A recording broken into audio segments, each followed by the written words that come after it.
నమస్తే TV 49 news కి స్వాగతం. డాక్టర్ బిఆర్ అంబేద్కర్ కోనసీమ జిల్లా కొత్తపేట నియోజకవర్గంలో తెలుగుదేశం పార్టీ 44వ మహానాడు వేడుకలు డిజిటల్ విధానంలో ఘనంగా నిర్వహించారు.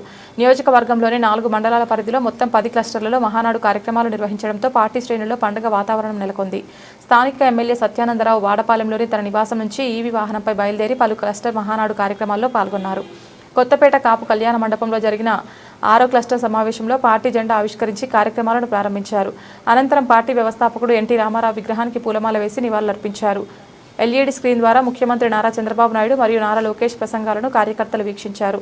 ఇంధన పొదుపు సాంకేతిక వినియోగాన్ని ప్రోత్సహించే ఉద్దేశంతో ఈసారి మహానాడును క్లస్టర్ స్థాయిలో డిజిటల్ విధానంలో నిర్వహిస్తున్నట్లు ఎమ్మెల్యే తెలిపారు. రాష్ట్రంలో డబుల్ ఇంజన్ సర్కార్ ద్వారా అభివృద్ధి కార్యక్రమాలు వేగవంతంగా జరుగుతున్నాయని, పెట్టుబడులు ఉపాధి అవకాశాలు పెరుగుతున్నాయని ఎమ్మెల్యే పేర్కొన్నారు. పార్టీ కోసం పనిచేసే ప్రతి కార్యకర్తే టీడీపీకి బలమని అన్నారు. అనంతరం ఆవిడి, వానపల్లి, దేవరపల్లి, గోపాలపురం, రావులపాలెం, ర్యాలీ గ్రామాల్లో నిర్వహించిన మహానాడు కార్యక్రమాల్లో కూడా ఎమ్మెల్యే పాల్గొన్నారు.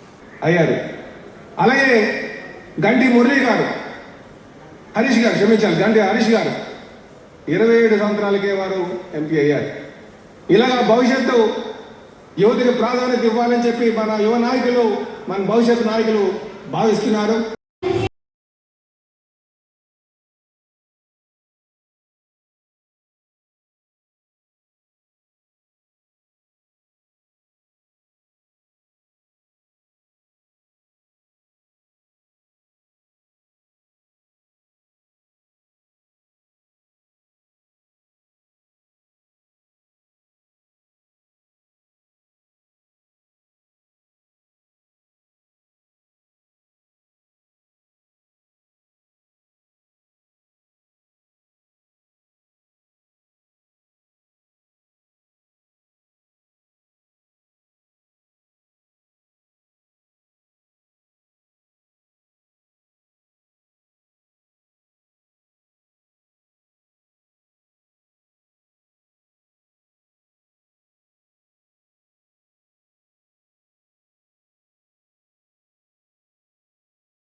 నిర్వహించడం ఇదే ప్రథమం. గతంలో నియోజక మహానాడు, జిల్లా మహానాడు, జిల్లా మహానాడు నిర్వహించుకునేవాళ్ళు. తర్వాత రాష్ట్ర మహానాడు. ఈనాడు క్లస్టర్ మహానాడు అందరినీ ఇలా కలిపింది.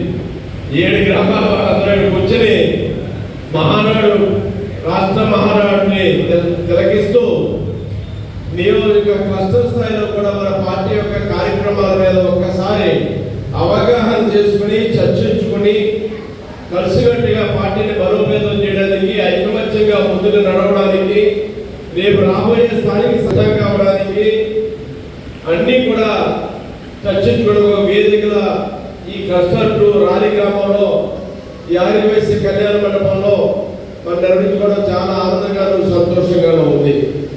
ఉదయం నేను ఇంచుమించుగా ఇది 6వ క్లస్టర్. మొత్తం రావులపాలెం మండలం, కొత్తపేట మండలంలో చూసుకుని మళ్ళీ 7వ క్లస్టర్గా ఇక్కడికి వచ్చారు.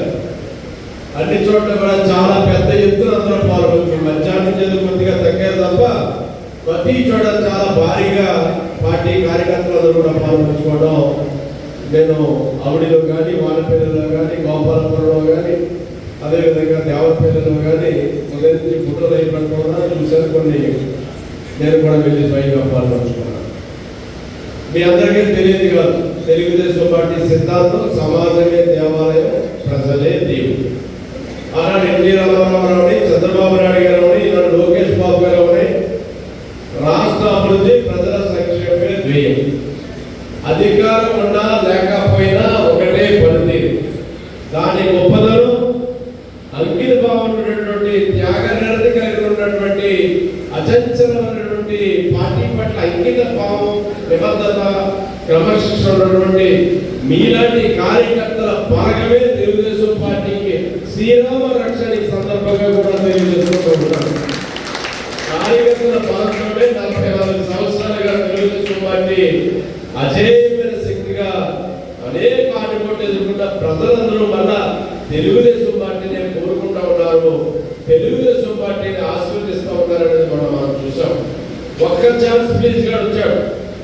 5 ఏళ్ల పాలనలో రాష్ట్రం ఏ విధంగా అధోగతి కూడా సబ్సిడీలు కూడా రుణాలు ఇచ్చి మహిళలకు ఇంటింటికి ఒక పారిశ్రామికవేత్త రావాలంటే అది మహిళల్లోనే ముందుకు రావాలి. జనాభాలో సగం, ఆకాశంలో సగం మహిళలు కూడా, ఆ సగభాగం మహిళలందరూ కూడా శక్తివంతులు కావాలనే చంద్రబాబు నాయుడు ఈనాడు అనేక కార్యక్రమాలు మహిళల కోసం ఆలోచన చేస్తూ ఉన్నారు, అమలు చేస్తూ ఉన్నారనే విషయాన్ని తెలియజేస్తూ ఉన్నారు.